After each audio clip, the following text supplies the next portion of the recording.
বিসমিল্লাহির রহমানির রহিম। সম্মানিত বিনিয়োগকারী ভাই বোনেরা, আসসালামু আলাইকুম। শুভ সন্ধ্যা। আজ পহেলা জানুয়ারি ২০২৫। আজকে আমি আপনাদের কয়েকটি স্টক নিয়ে খুব সংক্ষিপ্ত পরিসরে আলোচনা করব। আশা করি আপনারা সকলেই আমার এই আলোচনাটি শুনবেন।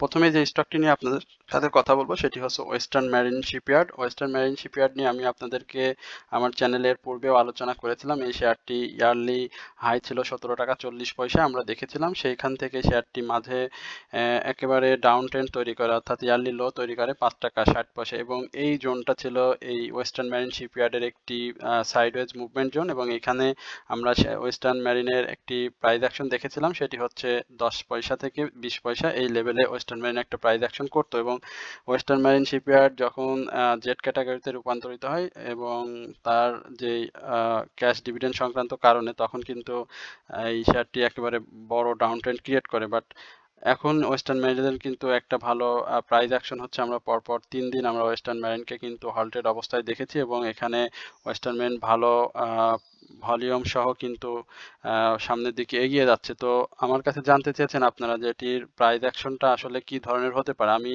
এর আগেও গত ২ দিন আগে আমি এই ওয়েস্টার্ন মেরিন সম্পর্কে ইন্ডেক্স পর্যালোচনায় আমি কিন্তু ওয়েস্টার্ন মেরিন সম্পর্কে আপনাদেরকে বলেছিলাম। আমি বলেছিলাম যে ওয়েস্টার্ন মেরিনের যে প্রফিট টেকিং জোনটা হবে, যে যদি ম্যাচিউর ডেটে আপনারা শেয়ারটি সেল দিতে পারেন এই ম্যাচিউর ডেটের আগে, ম্যাচিউর ডেটের মধ্যে, তাহলে শেয়ারটির প্রাইস যেতে হবে ১০ টাকা ২০ পয়সা থেকে শুরু করে ১১ টাকা ২০ পয়সা এই লেভেলে।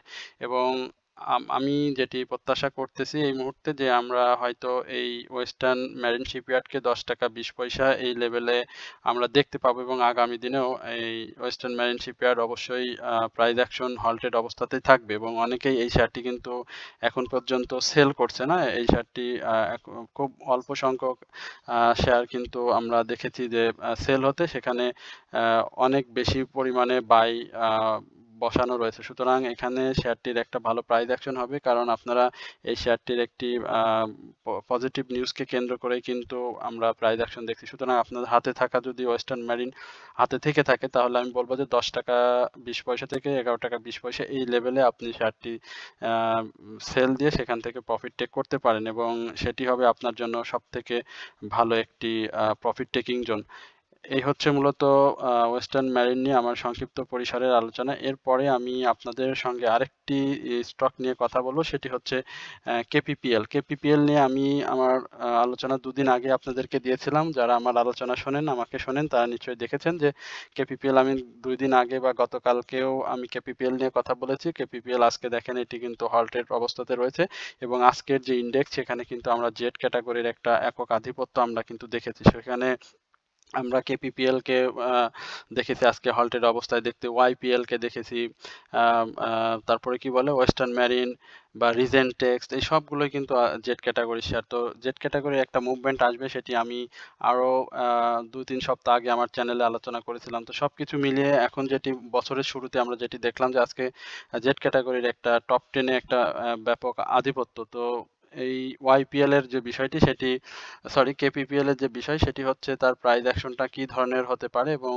কোন লেভেলে আমরা এটিকে দেখতে পাবো। আমার কাছে যারা জানতে চেয়েছেন, আমি তাদেরকে বলেছিলাম যে ১০ টাকার উপরে অন্তত শেয়ারটিকে ক্লোজ দিতে হবে, এবং সেটি যদি সে করতে পারে তাহলে আমরা একটা প্রাইস অ্যাকশন এই কেপিপিএল এর দেখতে পাবো। তো কেপিপিএল এর যে আরএসআই সেটি কিন্তু আজকে দেখেছেন একেবারে ৬৬.১৫, প্রায় রিস্কি জোনের কাছাকাছি চলে গিয়েছে। এছাড়া হিস্টোগ্রামের বার যেটি, সেখানে আমরা দেখতে পাচ্ছি খুব সুন্দর কিন্তু বার ক্রিয়েট করে এখানে কিন্তু বাই সিগন্যাল দিয়ে রেখেছে মুভিং অ্যাভারেজ এবং এমএসিডি সবকিছু অনুযায়ী। সো এই শেয়ারটি আগামী দিনে দেখতে হবে যে তার প্রাইস অ্যাকশনটা ধরে রাখতে পারে কিনা। আজকে শেয়ারটিতে ভলিউম হয়েছে, এই ভলিউমে তো আপনারা জানেন যে কেউ এখানে সেল করবে না। তারপরেও আজকে শেয়ারটিতে যে বাই ভলিউম সেটি সম্পূর্ণ বাই ভলিউম ছিল, ২-১০০ আমরা সেল ভলিউম দেখেছিলাম। তো আশা করি শেয়ারটি ১০ টাকার উপরে অবশ্যই প্রাইস অ্যাকশন করবে, এবং যাদের হাতে রয়েছে এই শেয়ারটি আপনারা রাখতে পারেন। আমরা শেয়ারটিতে আরেকটু প্রাইস অ্যাকশন দেখব, এবং এই কারেকশন জোনে যদি এই জোনে যদি কেউ এন্ট্রি নিয়ে থাকেন, এখানে হয়তো কারোর এন্ট্রি জোন না। আমার মনে হয় যেটি যে এখানে ৭ টাকা ২০ পয়সা বা ৭ টাকা ৪০-৫০ পয়সা এই লেভেলে অনেকেরই এন্ট্রি জোন রয়েছে। সুতরাং ১০ টাকা ২০ পয়সা বা ১০ টাকা ৫০ পয়সা এই লেভেলটা শেয়ারটির জন্য একটি সেল প্রেসার ক্রিয়েট হবে এবং এখানে অনেকেই শেয়ার সেল করবে। তো তখন আমরা হয়তো শেয়ারটিকে একটি কারেকশন জোন দেখতে পাবো এবং তারপরে আবার শেয়ারটি আপ ট্রেন্ড কন্টিনিউ করবে। তো এই হচ্ছে মূলত কেপিপিএল নিয়ে আলোচনার পরে ডিএসএসএল এটি নিয়ে একটু আলোচনা করব। ড্রাগন সোয়েটার এটি টেক্সটাইল সেক্টর একটা স্টক। আমরা এর আগেও আপনাদের ডিএসএল নিয়ে কথা বলেছিলাম। ডিএসএল এর যে প্রাইস অ্যাকশন সেটি তো হয়েছে, এটি ইয়ারলি আমরা 17 টাকা হাই দেখেছিলাম এবং লো দেখেছিলাম 6 টাকা 70 পয়সা। তো আগামী দিনে আমরা আজকের যে ক্যান্ডেলটি করেছি সেটির অবস্থা খুবই খারাপ, গ্রাভিস্টোন ডোজি।